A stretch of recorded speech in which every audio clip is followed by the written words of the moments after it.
1 2 1 2.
Thank you. Thank you very much, ladies and gentlemen. Asanteni sana. Ladies and gentlemen, thank you very much for finding time. I want to welcome the membership of the fourth estate, the Hustler Nation movement that encompasses members of parliament from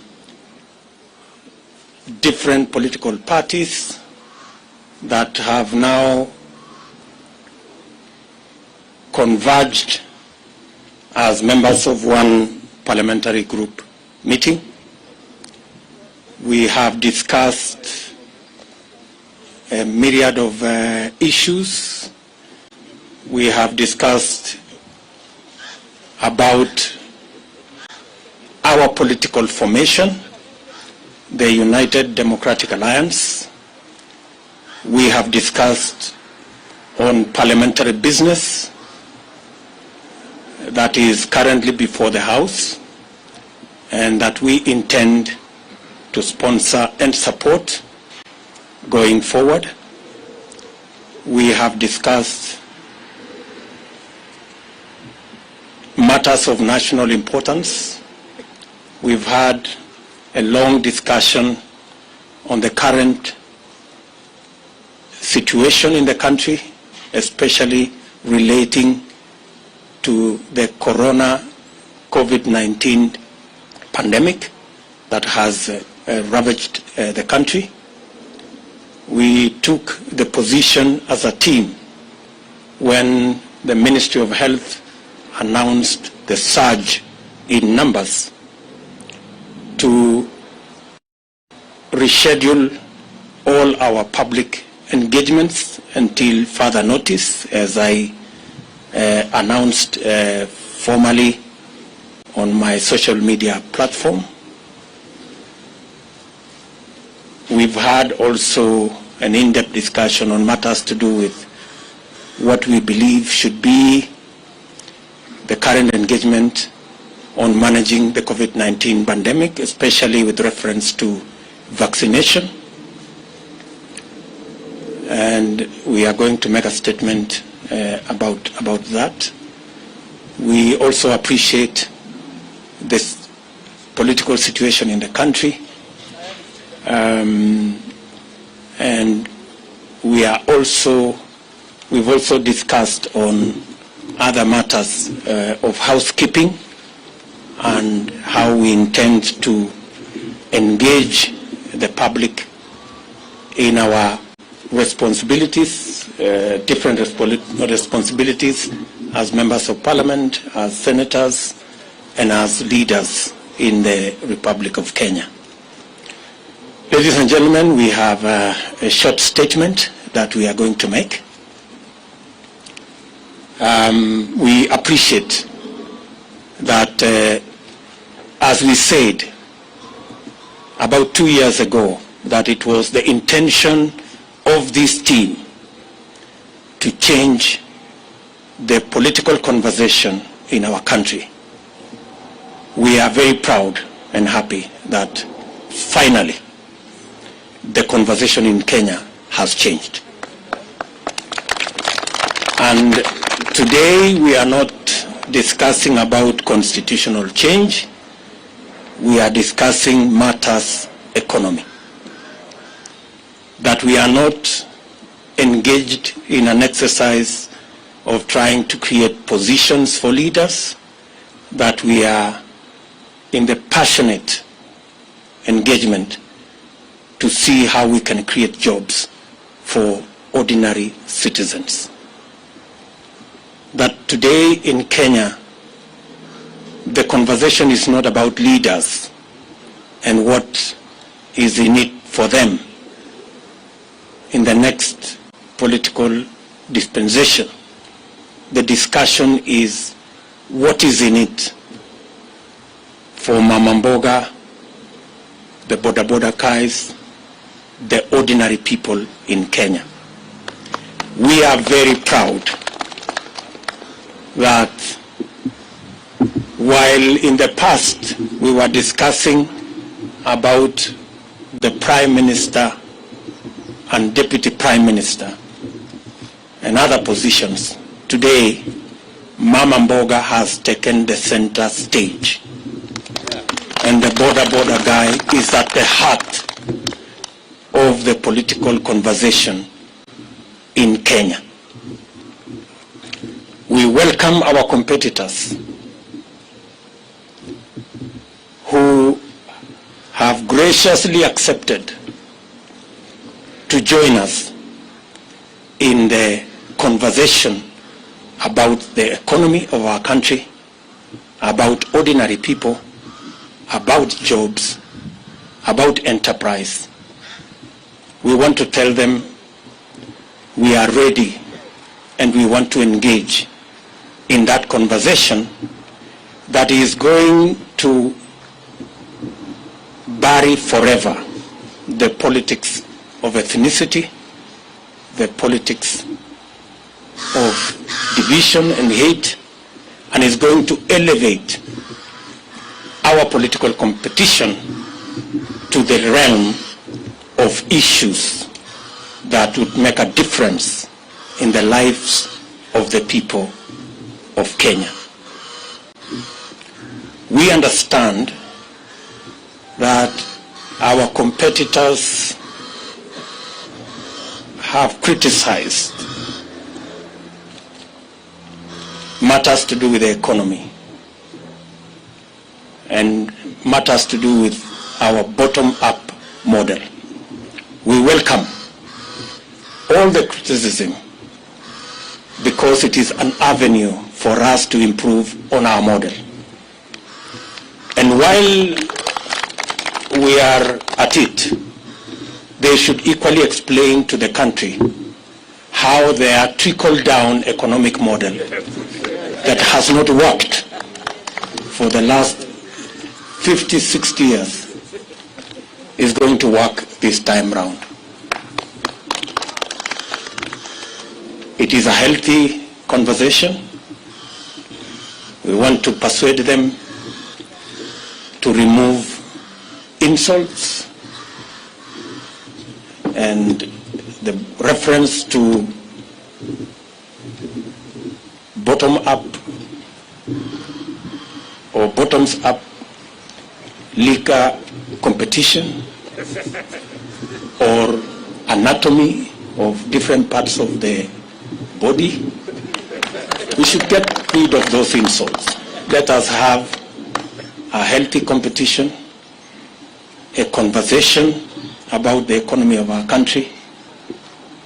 Kenya will be a lot better, and Kenya stands a chance to be greater when we all engage in issues, especially on the bottom-up economic model, to lift the millions of citizens of our nation that today either are jobless or are hustling, or farmers and pastoralists and herders who are on food relief. It is our very considered view that our focus on these 15 million Kenyans will not only help us broaden and expand and recruit new taxpayers. We will have the necessary, they will help us to raise the necessary resources to run government, and also the necessary resources for us to retire debt that is becoming a crisis in our country. I do not wish to say more than that. Let me now request, starting with Alice Wahome, to begin our statement. Alice. Yeah, thank you. Thank you, Your Excellency. Members of the press, this is a written statement signed by all the members that are present for this press conference. I'll start. Kenyans desire a new, inclusive, people-centered conversation on the future of our nation. That's our title. The governing Jubilee Party has collapsed. The opposition NASA coalition has disintegrated. The Hasran nation has found a new home in the United Democratic Alliance. We welcome all Kenyans who desire a greater future to join us in the United Democratic Alliance. In 2017, Jubilee was elected by an overwhelming majority on the platform of the Big Four agenda that was anchored on the success of the party's first term. Subsequently, a merger of the governing party and the opposition coalition was occasioned by the handshake that was presented ostensibly as a framework for peace and economic growth. Kenyans initially welcomed this development and hoped that the promise of a peaceful environment would facilitate the implementation of the Big Four agenda and enable the Jubilee administration to continue with its development plan. That was never to be. I will now call Soipan to continue with the statement.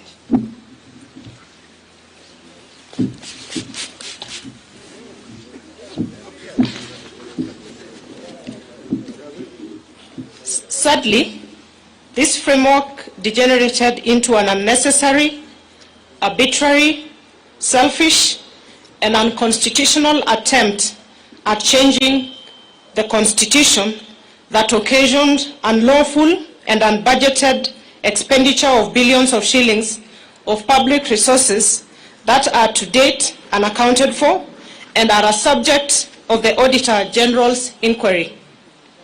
Little wonder, a recent survey has shown that 72% of Kenyans believe that the country is headed in the wrong direction. For 4 good years, the country has been engaged in the BBI process, characterized by hubris, chest thumping, blackmail, intimidation, and bribery. In this process, party parliamentary committee leadership and members who were perceived to be disagreeable to this scheme became victims of a vicious purge and expulsion. Besides, the criminal justice system, Kenya Revenue Authority, and other state agencies were mobilized and weaponized to intimidate, blackmail, victimize, and persecute leaders, business people, and ordinary Kenyans perceived to be opposed to this unconstitutional order, BBI, and its anti-people recommendations. This provided a leeway for the attempted vandalism of the Constitution of our country. Fortunately, the judiciary made a very profound decision affirming the supremacy of the people, their constitution, and independent institutions. Honorable Cecily Mbarire.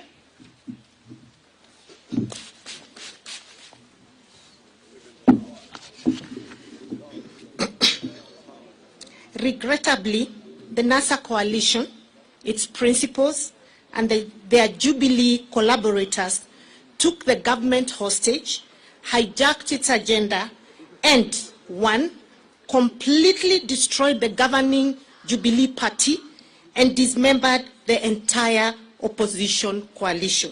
Two, emasculated parliament, undermined the rule of law, threatened the independence of the judiciary, and emboldened impunity. Three, sabotaged job creation, universal health coverage, food security and manufacturing, thus cutting the entire Big Four plan.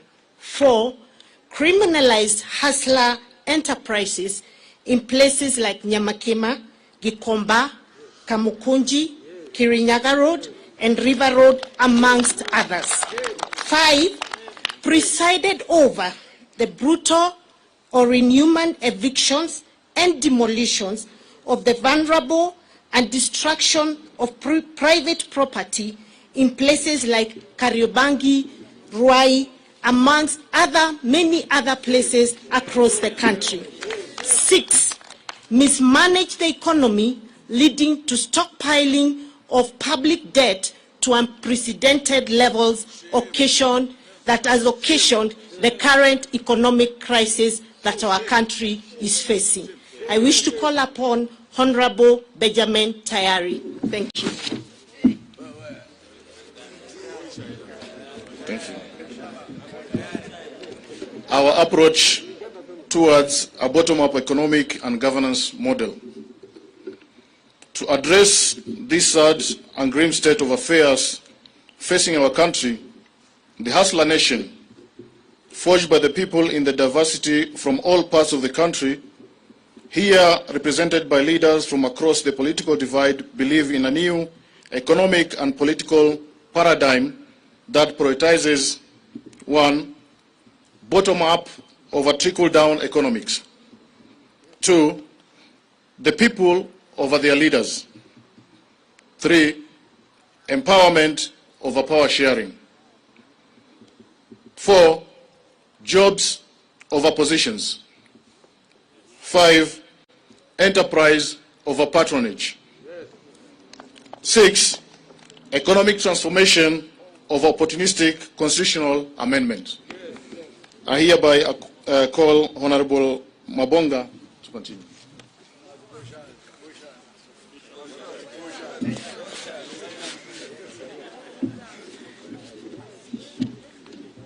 Focused on this new paradigm and through a bottom-up economic and governance model, it's possible to enable the over 15 million Kenyans at the bottom of the pyramid to be active and meaningful participants in the economy through deliberate, one, public/private labor-intensive investment framework to create jobs. Two, financing instruments and mechanisms to spur, promote, and empower hustler enterprises such as Mama Mboka, hawkers, bodabodas, artisans, artists, among others. And then three, facilitation and enhancement of productivity of farmers, pastoralists, fisher folk, and other actors within agriculture value chain. Number four, implementation of manufacturing and industrial program that prioritizes cottage industries as a multiplier of national productivity. In the meantime, we will continue sponsoring and supporting people-centered legislation and policies that entrench the objectives of bottom-up economic and governance model, and we will also sensitize the public to remove what is in the heads of the majority. May I take this opportunity to invite the Leader of Majority, Hon Aden Duale, the man of all seasons.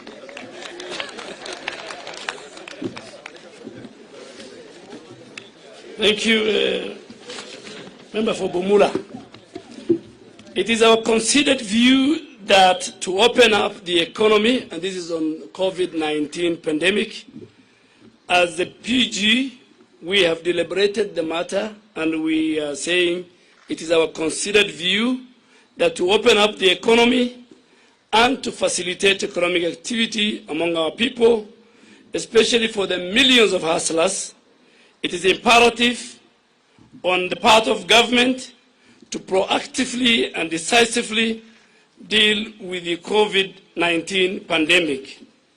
Currently, our country in the world is focused on the speedy mass vaccination of its population. We expect the Ministry of Health to, without any further delay, to roll out the vaccination of Kenyans with immediate effect, as earlier communicated by government and more so by His Excellency the President. Through mass vaccination, we can save lives and progressively reopen our community, our economy, the way it has been done in many other countries. That is the end of our statement from the parliamentary group. We had 135 members of parliament from both houses. 15 have sent their apologies. We have 2 of our governors, the governor for Turkana, Governor Nanok, and the governor for Nandi, His Excellency Governor Sang. And I think you have heard what the PG has discussed. Any other question you want to ask, if it is not part of our statement, that means it was not an agenda and we will not discuss it. But I think, as the Deputy President has said, mine is to send a message to our competitors, because the election is about 1 year to come. They believe in constitutional reforms and constitutional change. We believe the priority is the economy, and more so the bottom-up economic model. They believe in ganging up and forming tribal chieftain. We believe in a unified, unitary state, politics based on and space created for all Kenyans. They believe in sharing of positions, and that's why you see each one of them. They have no agenda, they have no manifesto, they have no economic model. Some are saying, my business is to deny William Ruto the presidency. That is the agenda of one of the leaders. Another one is so busy with trying to revive NASA and Oka Kenya. So we are saying our manifesto, our agenda is very clear, and we want them also to put in place why the bottom-up model is not good for Kenya, but the trickle-down model that we have lived with since independence is better than what we have. So that should be the discussion. That should be the narrative. So we want the people of Kenya to choose between us and them based on very informed social, economic, political models. That's it, I think. If you have 1 or 2 questions, then before we leave. Yes, from KTN. And it should be something on this statement. Thank you, and very good afternoon. Chris Taylor from KTN. 2 questions. One, from your statement, you seem to be people who are not happy with the Jubilee Party that most of you members of parliament were voted in. And to an extent of the juniors going ahead, even frustrating the second person in command in the country. Then one would ask, why not call it a day and you all resign, and I can see you have a formidable team, and go to the ground let and me help you. Let me help you for votes. Let me help you. The second question. The second question. I would like to know the issue to do with PEP, the People's Empowerment Party. There have been reports that there have been some wrangles between PEP and U.D.A, especially in the Mount Kenya region. And that's the reason why the Gatundu South Member of Parliament, Moses Kuri, is not around. Maybe you can confirm that. I think the first one, let me tell you, the members sitting behind me are members of United Democratic Alliance. We are in Jubilee normally, but the current and the future party of ours is U.D.A. So any other party we will not discuss. And I think, too, we will not discuss about the person and the institution of the Deputy President. That was not part of our discussion as a PG. Any other question? My friend from NTV. Thank you so much.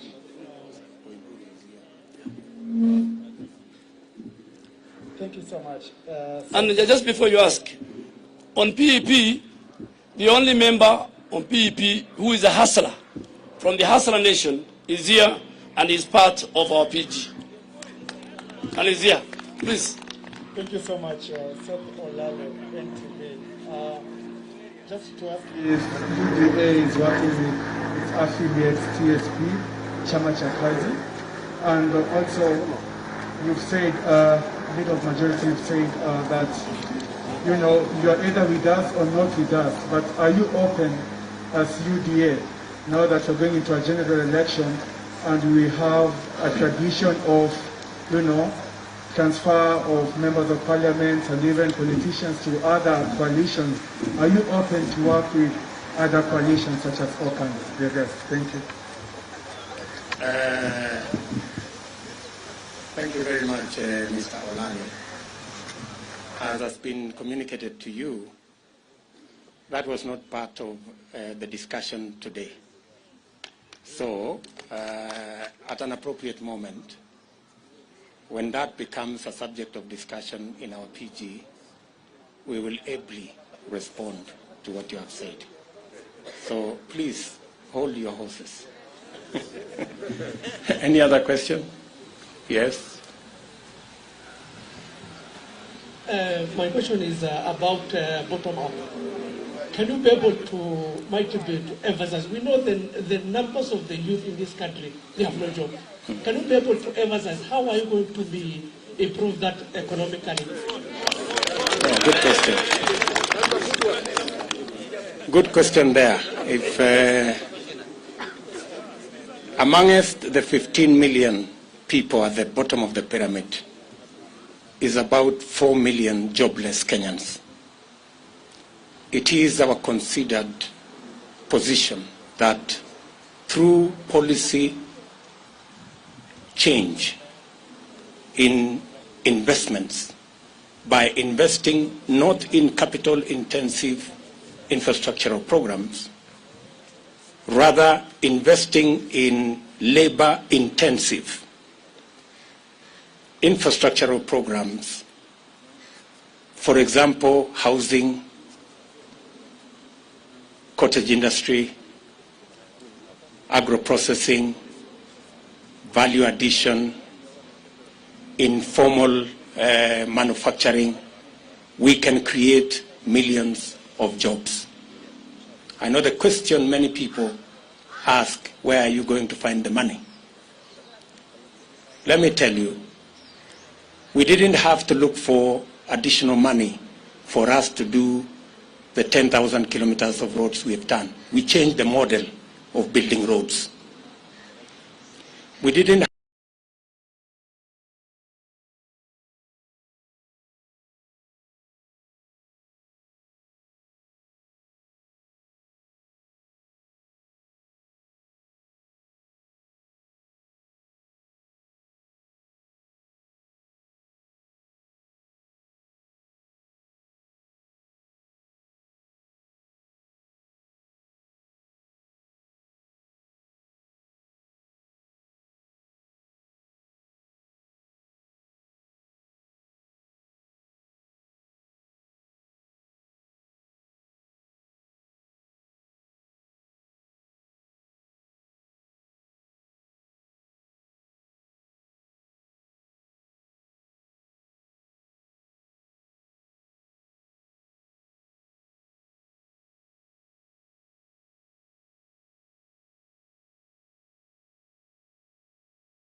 approach.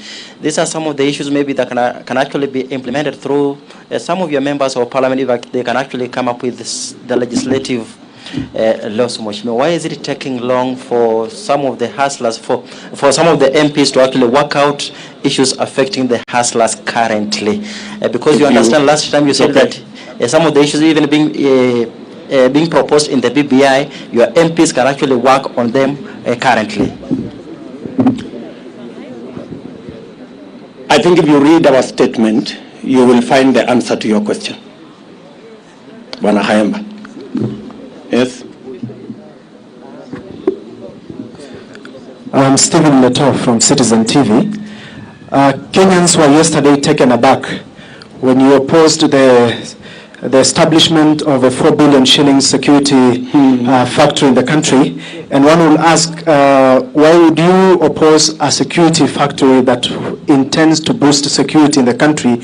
Or another one would accuse you of trying to run away from either the failure or the achievements of the current regime of the Jubilee Party administration. Since you were not in the room where I made that statement, maybe I will recommend that. I think it's available on YouTube. My statement of yesterday, Leto. And if you listen to what I said, it is not what you are saying. I neither opposed nor am I trying to run away from anything. So if you just look at it, it will answer your question. Yes, my good friend. Jina langu ni the last one. Naitwa Chacha kutoka Switch TV. Na swali langu ni kwa Mkenya kawaida ambaye katika uongozi ambao umekuwa ukihudumu, swala la deni limekuwa tatizo ama changamoto. Je, bottom up approach itasuluhisha vipi swala la deni humu nchini? Good question. You had a chance. Sorry. Thank you very much. Swala hilo la deni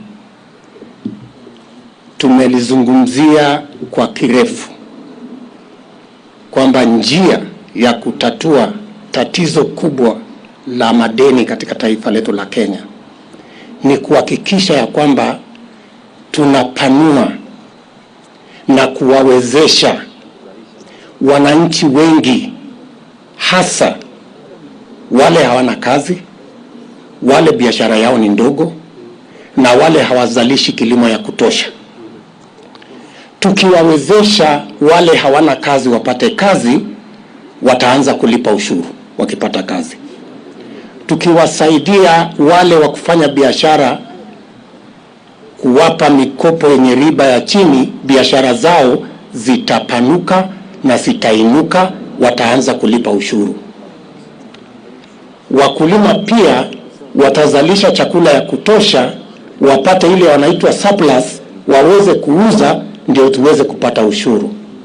Hawa Wakenya wote karibu milioni 5 tukiwawezesha kujumuika na wengine katika uchumi wa Kenya, pia tutakuwa tumewaongeza walipa ushuru karibu milioni 15, kuongezea wale walipa ushuru walioko sasa.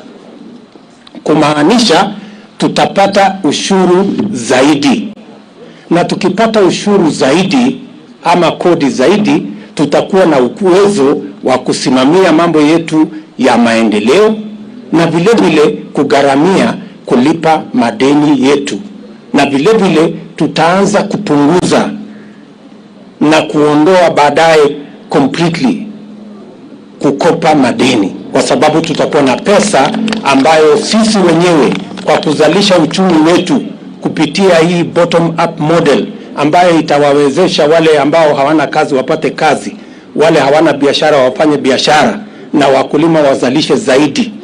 Hiyo growth ya economy ndio itatusaidia kuwa na resources ya taxes nyingi, na itatuwezesha kuendesha serikali yetu bila ya kwenda kutafuta mikopo kutoka China na sehemu zingine.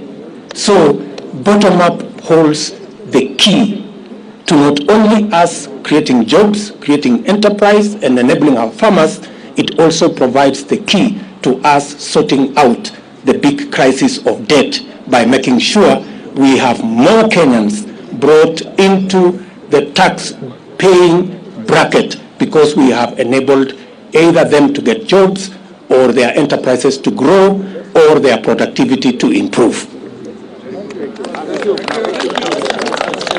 Mimi naona hata wewe umekubali. Good afternoon, Your Excellency. Let me introduce our two new members elected by the Hustler Movement Fraternity. We have George Koimburi, our pioneer, huyu mungwana hapa, and we have the one and only John Njuguna Kawanjiko, who is the latest entrant into this Hustler movement. Thank you, gentlemen. Asanteni sana. So, thank you very much, ladies and gentlemen, for taking out your time. We know you are very busy people, and sharing these few moments with us. Karibuni lunch hapa kwa Hustler, na nawatakia kila laheri katika shughuli zenu. Thank you.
Thank you. Thank you very much, ladies and gentlemen. Asanteni sana. Ladies and gentlemen, thank you very much for finding time. I want to welcome the membership of the fourth estate, our first team, karibuni sana katika makao haya ya Kenya. And by way of beginning, we have concluded the parliamentary group meeting for the Hustler Nation movement that encompasses members of parliament from different political parties that have now converged as members of one parliamentary group meeting. We have discussed a myriad of issues. We have discussed about our political formation, the United Democratic Alliance. We have discussed on parliamentary business